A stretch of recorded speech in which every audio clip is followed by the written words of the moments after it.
The following podcast contains explicit language. But I think he's calculated that he could get support even if he shot someone, but if he released his taxes, he'd lose support. So there's something in those taxes that's even worse than shooting someone on Fifth Avenue. I've given my financials. They're extraordinary.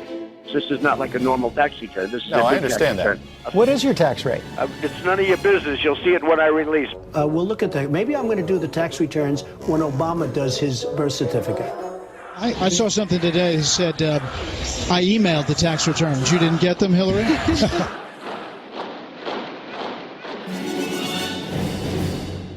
Hello and welcome to Trumpcast, the show about the man who could lose Georgia, Donald Trump. Georgia, that could really happen. I'm Jacob Weisberg. Have you been wondering why Donald Trump won't release his tax returns? Here are some of the top possibilities. 1, he doesn't want people to know how little money he really makes. 2, he doesn't want people to find out about all his connections to Russian oligarchs. 3, he doesn't want people to know that he doesn't give any money to charity. 4, he takes huge deductions for hair processing. All right, maybe nobody thinks that. My guest today is a Trump expert and a tax expert who says there's another, simpler reason. Donald Trump doesn't pay any income taxes. He also knows all about how Donald Trump screwed up in Atlantic City. I'll be back with that interview right after we do the tweets. Crooked Hillary Clinton is being protected by the media. She's not a talented person or politician. The dishonest media refuses to expose. Crooked Hillary is flooding the airwaves with false and misleading ads, all paid for by her bosses on Wall Street. Media is protecting her. They will soon be calling me Mr. Brexit.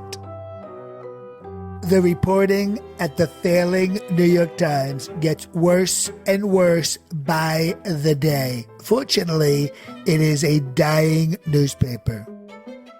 It is not freedom of the press when newspapers and others are allowed to say and write whatever they want, even if it is completely false. I have been drawing very big and enthusiastic crowds, but the media refuses to show or discuss them. Something very big is happening. Hashtag where's Hillary? Sleeping.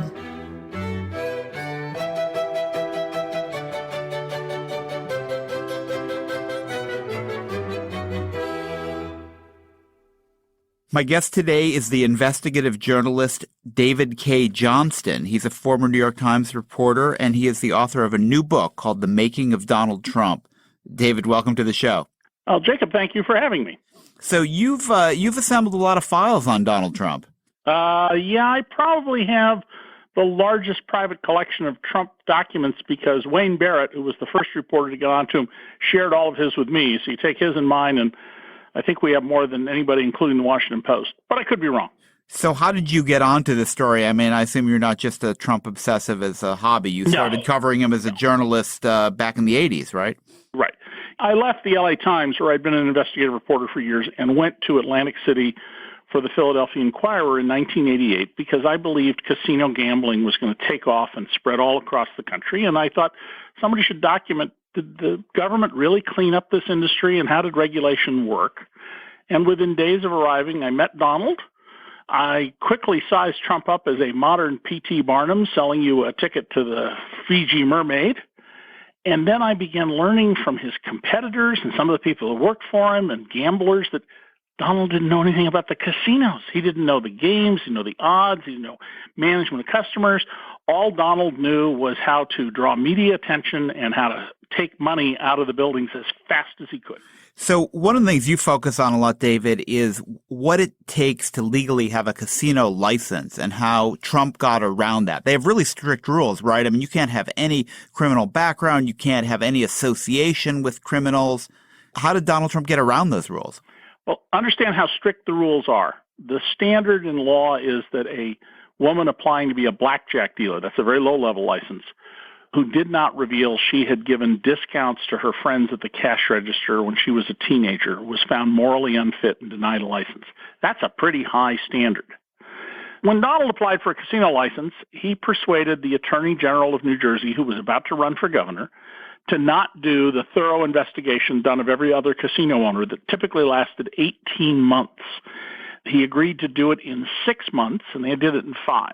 Donald withheld important material, including the fact that there had been 4 different FBI and grand jury investigations of him.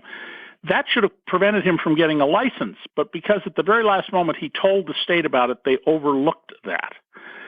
And after that happened, once Donald had been approved, the New Jersey Division of Gaming Enforcement made sure that no matter what Donald was accused of, associations with a major cocaine trafficker and doing business with him, dealings with other people, that they never asked a question which would cause them to have to acknowledge they had made a mistake.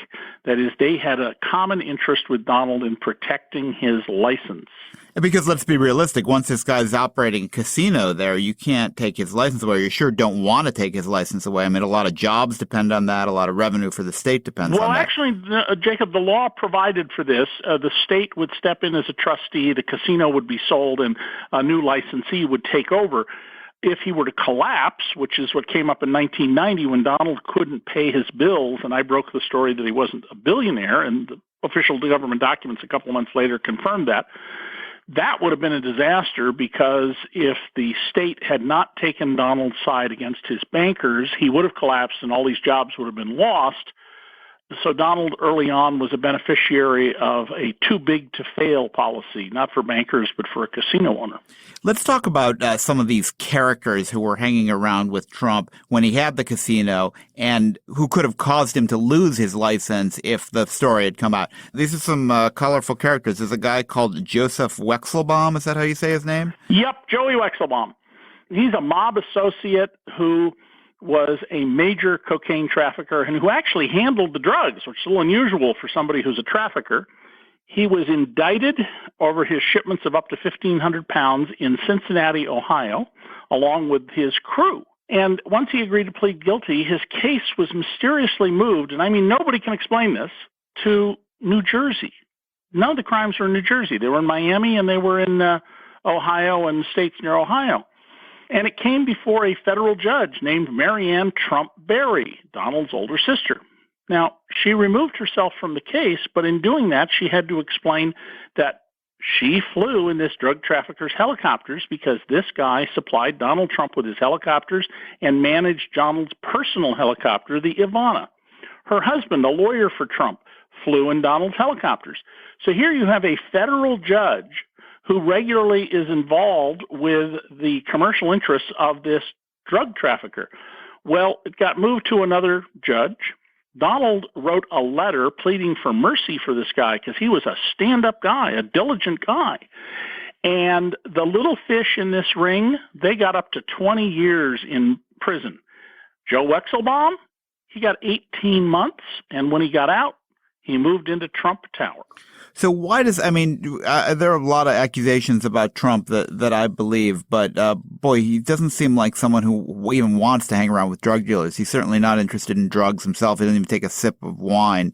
Why did he have this involvement with a known cocaine trafficker? Well, that's sort of the great mystery here, because you're right. Donald doesn't drink and Donald doesn't do drugs. So why would Donald risk his casino license by writing this letter, which he originally told the Division of Gaming Enforcement he didn't write, and then when shown the letter, he said, oh, yeah, that's my signature, and then they dropped it. And the only answer that makes any sense at all is Donald needed this guy to be his friend and not his enemy. And he needed him so badly that he would risk his casino license. What was their involvement? Well, we don't know, and that should be very, very disturbing. What I say in my book, The Making of Donald Trump, is the most logical thing to ask him about is, were you investing with him? Right. It's very profitable to invest in drug deals. So, all right, tell me about Joey No Socks, a.k.a. the Preppy Don. Yes, the Preppy Don. So Joey No Socks is a mob associate who sort of would like to hang out with, as he put it, Muffy in Manhattan. And he's an art thief as well. So he created something or took over something called the American Academy of Hospitality Arts and Sciences or something like that. And it gives awards. Its board, a majority of whom were people from the Trump organization, including Donald Trump, although Trump says I never went to a board meeting, and I'm sure that's probably true. At least 19 Donald Trump properties, hotels, restaurants, golf courses, have on the wall big plaques, 5-diamond resort or 6-diamond resort. And Joey calls his awards the most prestigious award in the world. And by the way, those awards that hang in the Trump properties are signed by Donald J. Trump. In other words, Donald Trump gives himself awards. And but it's a shakedown. It's a protection rack. The awards are meaningless, but you pay to get them. Well, I don't think Donald pays to get them. Donald's name is on them, and it's a shakedown of other people if they want to get one because the Trump name is there and you pay to get one. Was he smart about some of this? I mean, back when he was constructing a lot of buildings in the 80s in New York, the mob was obviously involved in that business. Didn't he make an effort to keep his distance from these characters? I mean, at least if you had to deal with Fat Tony or whoever, go through Roy Cohn or go through someone else, so you're not directly connected to them.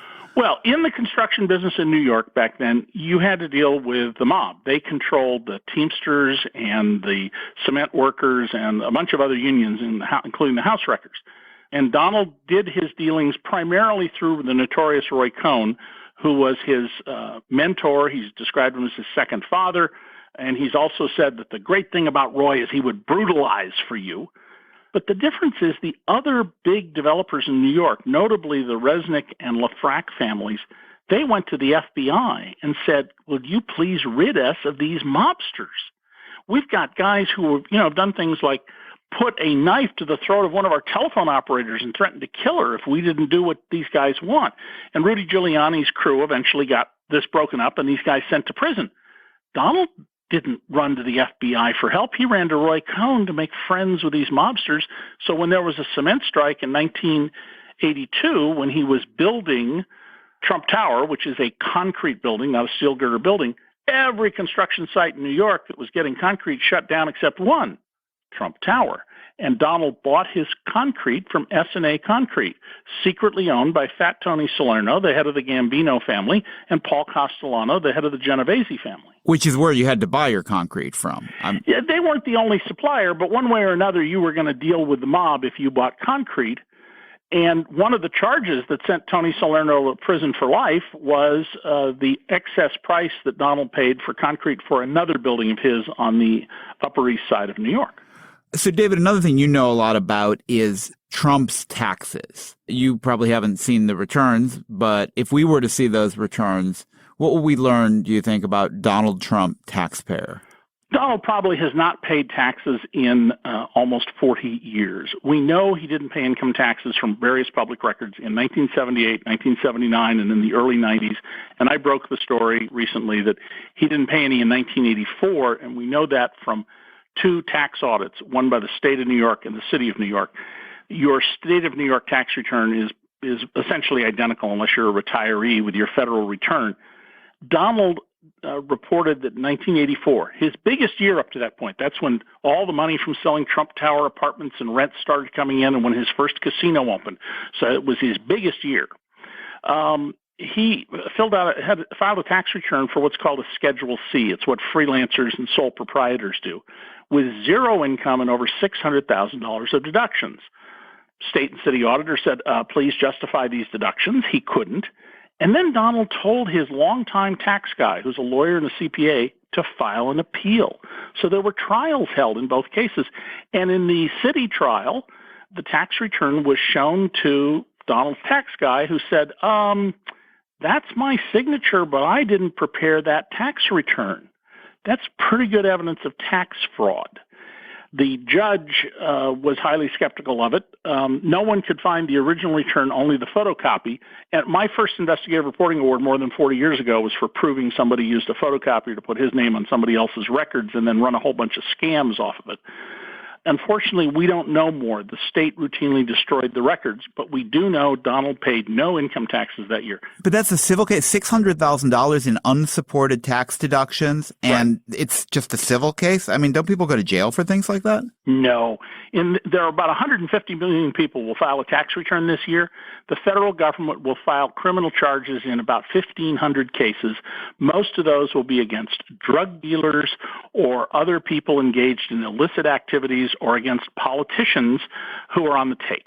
We make almost no effort to do criminal prosecutions. One of the things I won my Pulitzer for was showing all these businessmen, 15 of them that I named, who were saying, I don't pay taxes, I don't withhold taxes from my workers' paychecks, I haven't done it for 20 years, and that's the proof the income tax is voluntary. And after I put it on the front page of the New York Times, they all got indicted and went to prison. But the government hadn't done anything about them for years. You really think Trump pays no federal income taxes? Well, if Donald owns as much real estate as he says, Congress says he doesn't have to pay taxes. There is a special rule for real estate developers. And there's a saying among these folks that if you're a major real estate family and you're paying income taxes, you should sue your tax advisors for malpractice. So if he owns a lot of money, he wouldn't be paying a lot of buildings that are actually valuable in his name. He wouldn't be paying income taxes. But in addition, there's a very interesting thing that happened. The Crain's Business News found out that Donald got something in New York called the Star Property Tax Rebate. He had a little check from the state of New York. To qualify, you have to make under $500,000 a year. And Donald has said, this was a mistake. We changed addresses and stuff. It has nothing to do with that. The computer looks at your state tax return, and if the key line is below $500,000, they send you a check. And so I think that shows pretty clearly that for tax purposes, Donald's reported income is under $500,000 a year, and that's why one of the reasons he'll never show us his tax returns. The others are people like me could back engineer them and tell you how much his buildings are really worth. We could tell you perhaps if he has connections with Russian oligarchs and Russian money launderers beyond what we already know. It's like the old Steve Martin routine, how to make $1 million and not pay any taxes. First, make $1 million, then don't pay any taxes. And when the IRS knocks on your door, you say, I forgot. Well, I thought you were talking about the other one, which is how to become a millionaire? Start with $1 billion and mismanage it. Right, exactly. So this is a knowledgeable guess that Trump pays no taxes? Well, yeah, and I mean, Jacob, I know enough about tax law that even though I'm not a lawyer, I've taught it for years at Syracuse University's College of Law, and I'm drafting a whole new federal tax code, to soup to nuts, a white paper. And the leading tax professors and policy wonks in the country, they all respect my insights on this. So it's not like I'm some blowhard. I really deeply know this stuff. My guest today has been David K. Johnston. He's the author of The Making of Donald Trump. David, thanks for joining me on the show. Jacob, thank you. That's it for today's show. Trumpcast was produced by Jason DeLeon. Steve Lichtai is the executive producer of Slate Podcast. Andy Bowers is our chief content officer. John DiDomenico is our voice of Donald Trump. And hey, if you haven't left us a comment in iTunes, do me a solid and give us a rating and review. Thanks for listening to Trumpcast.